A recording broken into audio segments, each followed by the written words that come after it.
What do you do when the only person who can hear you stays silent? 40 centuries ago, in the Kingdom of Egypt, there was a road between a salt field and a city, and a man who walked it on a single morning lost everything he owned before he reached its end. His name was Kunanup. He was a peasant of the Wadi Natron, the salt field, and he had set out south for the city of Heracleopolis with 9 donkeys carrying everything he had. This story is preserved on 4 papyrus copies kept in Berlin and London. The tale of the Eloquent Peasant, the Sekhti-nefer-medu, first translated for English readers by Aylward Blackman in 1927. It is one of the strangest stories in the Middle Kingdom canon, because the man at the center of it spoke for 9 days against an injustice the people in power could have ended in an hour. And because the silence he spoke into turned out to be a kind of listening he could not have known about. To understand why he kept speaking, you have to understand what had been taken from him first. Kunanup lived with his wife and his children in the Wadi Natron. The Wadi Natron was, and is, a long depression of salt lakes west of the Nile, where the soil is white and the water tastes of metal. The people who lived there did not farm. They harvested salt, natron, the sacred mineral the embalmers used in the houses of the dead, and the women used in the wash, and the priests used in the temples to purify the floors. Reeds, wood, bird skins. The desert gave what the desert gave. Kunanup's wife was named Meret. Their children were small. There was no grain in the salt field. For grain you went south, to Heracleopolis, to the river and the markets along it. So once a season, Kunanup loaded his donkeys and made the journey. He took what the salt field had, and he traded it for what the river had. His wife stood with the children at the edge of the white ground and watched him go. It was the kind of leaving she had watched many times. He had 9 donkeys. The first carried natron, small white blocks wrapped in coarse linen. The second carried salt. The third carried herbs from the desert margins. Wormwood, henna, and a kind of bitter cress that grew in the cracks. The fourth carried wood, bundled in long, thin sticks. The fifth carried the hides of small animals he had snared along the lake margins through the dry months. The sixth carried doves in cages of woven reed. The seventh carried more salt. The eighth carried small pots of the desert's pale yellow ochre. The ninth carried the rest. Everything they had to trade, his family had loaded onto these 9 backs. He walked beside them, with a switch of papyrus in his hand, and he kept them moving down the desert track toward the river and the river road toward the city of Heracleopolis. On the morning of the second day, the desert track came down to the river road. The river road ran past the estate of a man named Nemtinacht.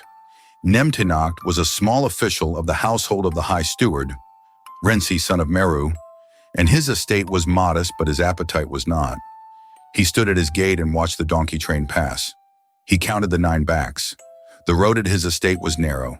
On one side ran the river. On the other ran a field of his own barley. Nemtinacht went into his house. He came back with a length of fine linen. He spread it across the road, the whole width of the path, from the river's edge to the wall of his barley. Kunanup saw the linen. He stopped his donkeys. He said, "This is your linen. I will not walk my animals over a man's clean cloth. May I pass on the field side or the river side?" Nemtinacht said nothing. The road was the width of the linen. There was no other side. One of the donkeys lowered its head and took into its mouth a single stalk of Nemtinacht's barley. Nemtinacht came forward. He took the donkey train by the lead rope, and he turned them off the road into his own yard, and he closed the gate behind them. The doves went silent in their cages.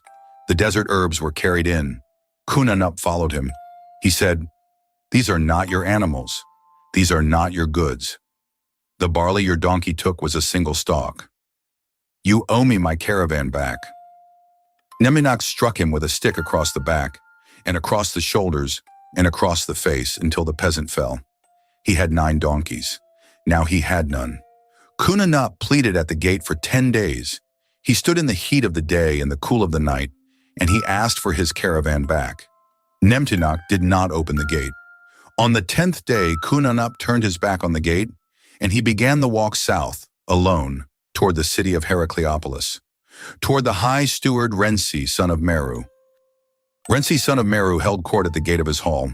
He sat on a low chair of cedar in the shade of a reed mat awning, with the magistrates of the district at his right and his left. Petitioners came and were heard, and the day moved on. In the late afternoon, a man came up the road, a peasant in a plain shendit kilt, the dust of many days on his face. He stood before the high steward and waited to be acknowledged. Rensi acknowledged him. Kunanup spoke. He told the story of the linen and the barley and the donkey and the stick. He told it briefly.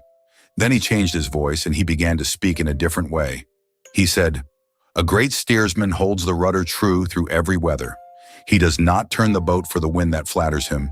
He said, "The scales of the marketplace must not lie. If they lie, the marketplace ends." He said, "A judge who hears one side of a case is half a judge." The magistrates fell silent. Rensi listened.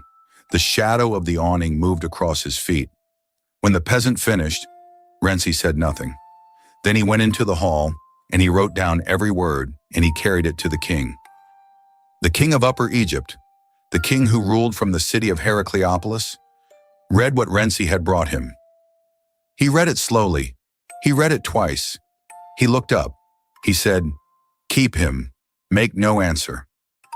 To hear him speak again, "Be silent." The king sent secret orders. The peasant's family, his wife Meret, his children in the salt field, were to be sent grain from the royal granaries, bread, beer, and the small good things. Kunanup himself was to be sustained at the gate of the high steward, a daily ration of bread and beer left where he could find it, with no word of who had left it. The king wished to hear what the peasant would say next. The peasant, returning to the gate the next morning, did not know. He saw only that Rensi had not answered. He saw only the silence. He had no way of knowing the silence was the answer. Kunanup came back the next day. He stood before the high steward and gave a second petition. He said, "A man who has only his voice has nothing else. Do not take this from him too." Rensi said nothing. Petition for petition, day after day. The peasant came on the third day, and the fourth, and the fifth. His voice grew hoarser. His metaphors grew sharper. He said, "A judge who eats from both sides of the river is a fisherman. He cleans his catch, and the catch is the case before him." Rensi said nothing. He said, "A ferryman takes the man with no fee across, same as the man with gold.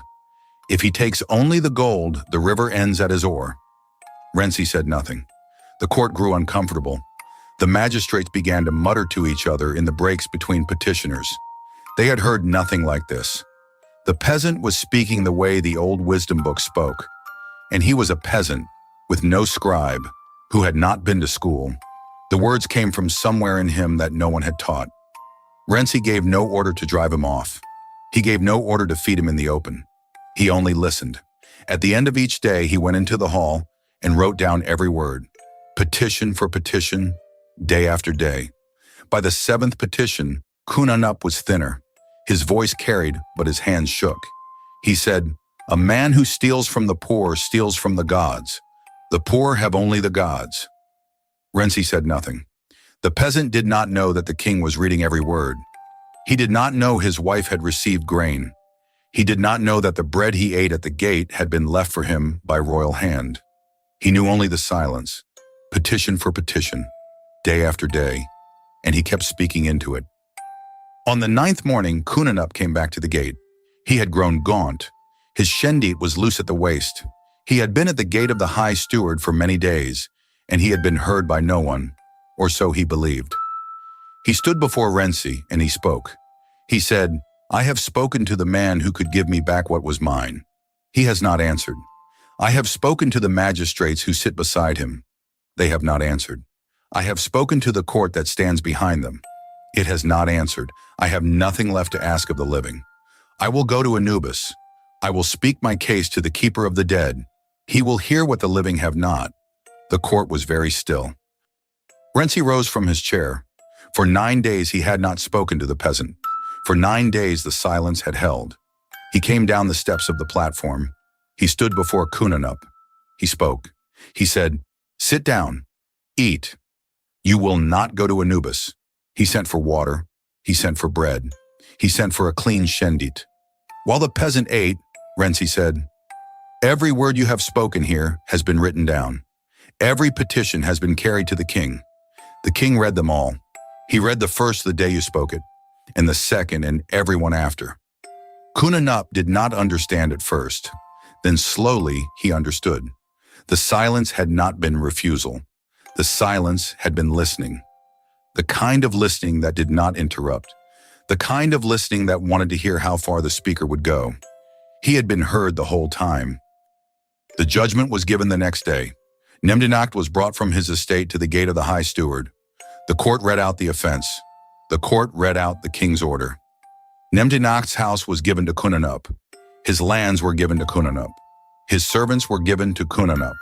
The 9 donkeys with everything they had carried were returned to Kunanup. Nemdinacht stood with nothing. The peasant who had spoken stood with everything Nemdinacht had owned. He had 9 donkeys. He sent word back to the salt field, to his wife Meret, to his small children, that he was coming home, with grain, with salt, with the things they had needed and more. He had not stopped speaking. The world had answered. A peasant, whose 9 donkeys had been taken, who walked to the high steward's gate and spoke until the silence answered, and he could go home.